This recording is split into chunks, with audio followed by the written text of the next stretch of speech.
Moog, kind of records. I think they're horrible records. There's a few exceptions, like the Jean Jacques Perry record, and you know what I mean. There's some others, but for the most part, they're crappy records. And I remember when there was that whole thing where everyone was really into those Moog records, and I just was like, I'm not buying this shit. I don't care who's looking for it and how much. This is bad. This is a bad record. You know what I mean? And I don't really get stuff because it's sought after or nothing. You know what I mean? It's just I gotta like it. What's up? This is Domino from the Hieroglyphics crew, and you're watching Crate Diggers.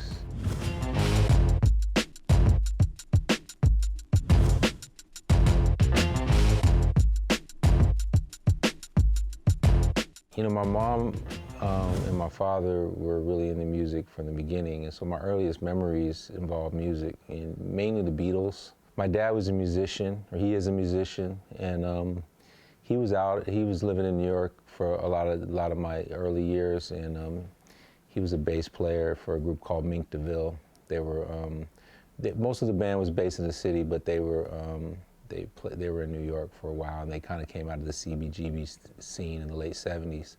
But as far as my influences, basically was what my mom was playing every day, which was a lot of Beatles and Stevie Wonder, and Earth, Wind and Fire. Those are the three groups that I just listened to a whole lot. I'm gonna start with this because this was very influential for my music as a kid, which was NFL Films music.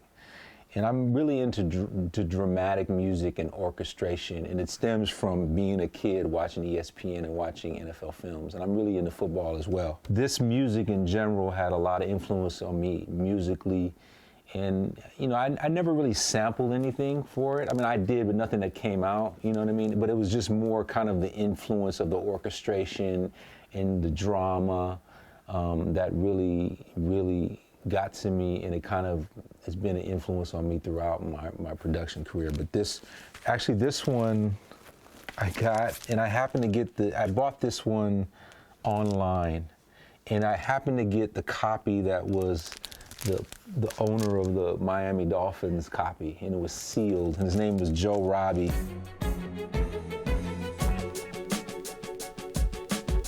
Most people who start to make beats or whatever, or sample, kind of start with their parents' collection. And so I think that me and my partner, his name was Jason, his stepfather had a really good 70s soul funk collection. And this was probably 1989. And I was fresh out of high school, and we were doing a lot of projects, and I was working a part-time job, and I saved up to buy a sampler. But even before that, we had one of those little Casio SK1s where it was the 1.9 second sample. And initially when me and a couple of friends had it, we would just talk into it and be like, yo, yo, yo, yo, yo, or bitch, bitch, bitch, bitch, or something like that, you know what I mean? But it was my friend Jason who, he was like, yo, I'm about to record something. And so I remember one day he played this beat. It was it was like, how'd you get that out of that, And he basically had sped up, I don't remember the record, but he sped up something and sampled the drum part of it. It was my first kind of realization that sampler was, you could do more than just talk into it and have your voice on a song, And then after that, naturally, you're like, well, let's go find some more records. We've been through all the Ohio Players and the Four Tops and all this stuff. So we just started going, and mainly me, I started going and buying, looking, going to record stores and finding what looked cool and what might, sound good. We used to always just look for old soul, funk, jazz records or whatever, or just old 70s type of music in general. But later on, as I realized, that hip-hop records became as valuable as those old records, where people were like, oh, do you have any more of your guys' stuff? And I'm like, I guess. But the stuff that I get asked for the most about are these jive pressing instrumental versions of, this is 93 Till Infinity, and we also have Fear Itself. And basically Jive made these for us, and they only pressed 75 copies. And so I get hit up about these a lot. And the thing that was interesting though about this is that they're only one-sided.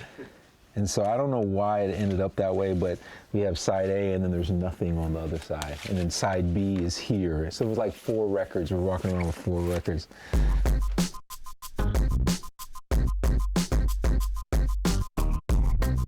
Overall, I'm just proud of the 93 Till Infinity album. You know, I think people like consider it legendary, but I just think that for me, when I listen to it, I feel like it stands up, man. You know what I mean? Like, regardless of, you know, how many it's sold or whether people love 93 Till Infinity or not, I just think that the record stands up. You listen to it today, and it's not dated. I think it's just, they were so advanced lyrically, and I think our beats were right there with them. And I'm proud of that record as a whole, not necessarily just one beat from the record. You know what I mean? I just think that because it was like a collective effort, and I did some beats, and A+ did some beats, and Casual and Dell did beats.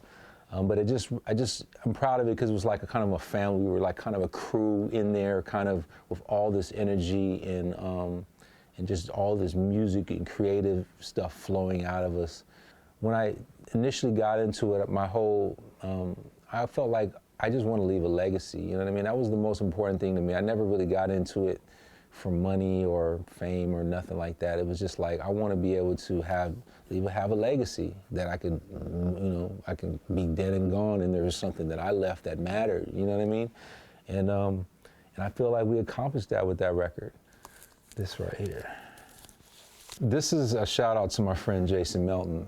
He had this record, and it had breaks on it, and it was just a great, you know, it was all the, you know, the normal cop show themes of the 70s, with Straight to San Francisco, Kojak and SWAT, Beretta. And this album always be, you know, it's almost like our first sample record in a way, you know what I mean? Where it's like, oh, I have this record that I've had since I was a kid, let's listen to it.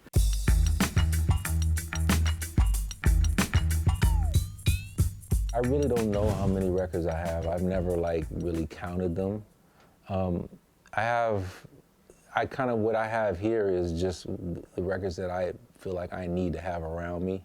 I don't consider myself like I collect records, but I'm more in it for the music. Like, you know what I mean? Like, I don't want a record that I don't think is a good record. You know what I mean? Like, I don't have any use for that.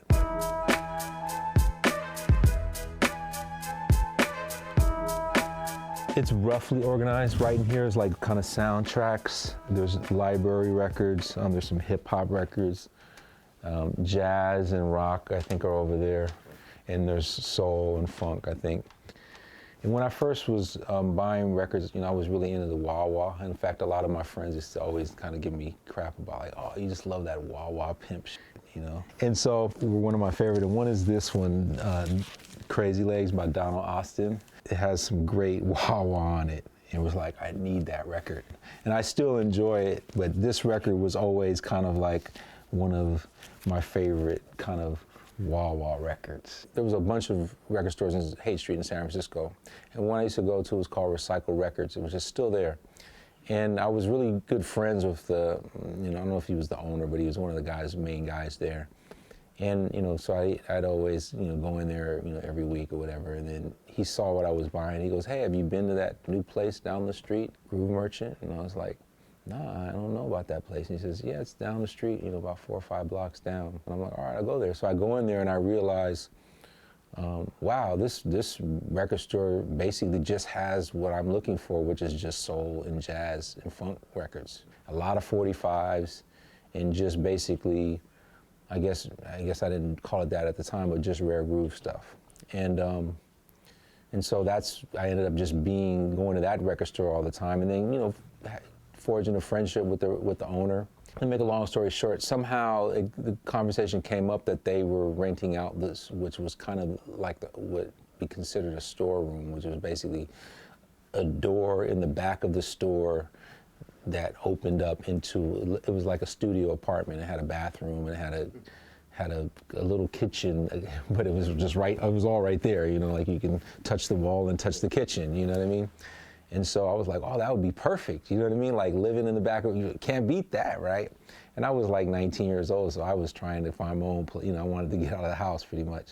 And so it was great. You know what I mean? It wasn't even just for the dig. It's just like hearing that music all day and hearing great songs. And I'd go in there and be like, what is that? You know what I mean? And it was great. And you know, so I had like my equipment back there. So it was just like all this music and creativity that was flowing. And so me and my partner, Jason, he would, you know, we would make stuff together. It's more of a band more than just a record. The Nite-Liters.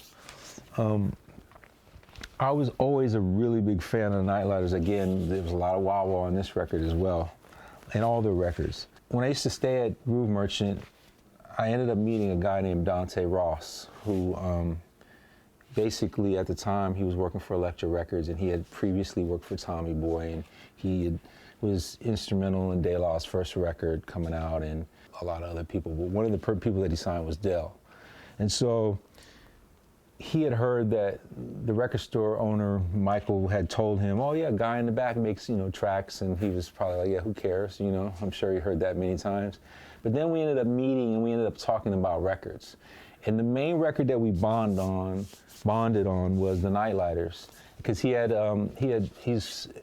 sampled it for his group SD50 on the Brand Nubians album. And so when we kind of connected on that, and then we ended up forging a friendship, and then ultimately led to him introducing me to Del and the rest of the Hieroglyphics. When I think of the Nite-Liters, I think of Dante Ross because of that initial meeting, and they're a great group. Okay.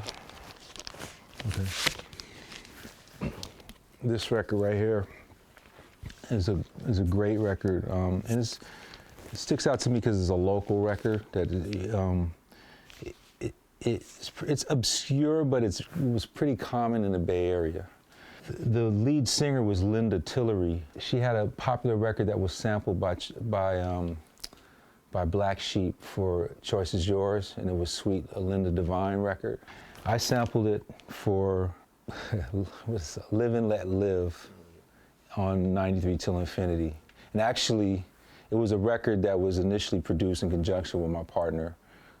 My previous partner before that was Jason, and then I kept the beat, and then I ended up, you know, changing some things, but the basic track was sampled in the back of Groove Merchant Records in 1990, and then ended up making it on 93 Till Infinity. And one of the things I always remember too about when we tried to clear the samples, we couldn't find the writer whose name was Paul Fierso. And I remember we couldn't find him for the longest time. And so I remember the publishing aspect was in limbo because we could not find this guy. And then obviously internet comes around, and then we ended up finding him and he got paid.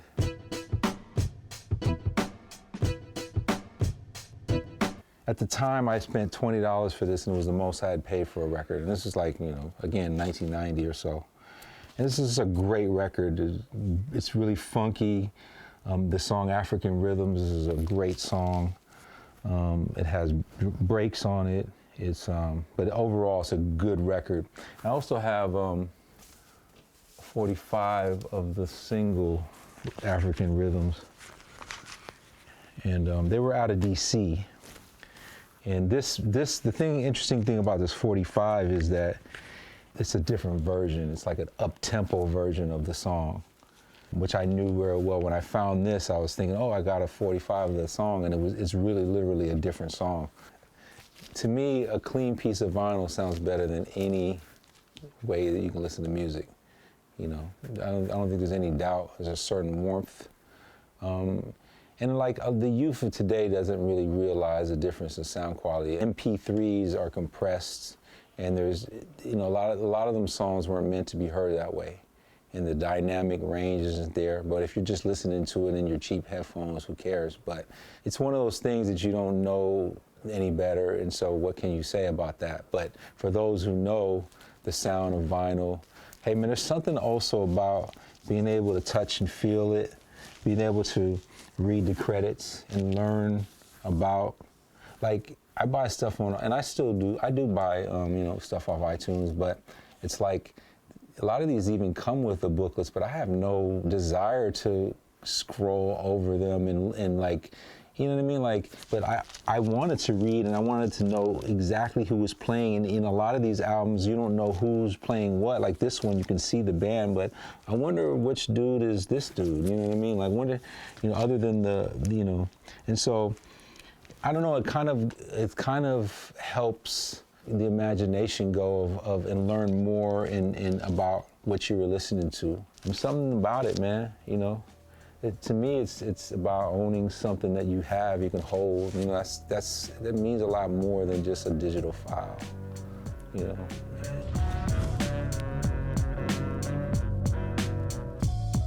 know. My best tour experiences were when we were on tour with Tribe and Daylight, and I would go out with Tip and Large Professor, who came along for a while on the tour. But I do remember that I was way more on, do you know this? You know, where they weren't, you know, they weren't doing that to me as much. You know, they were like, oh, okay, yeah, cool, yeah.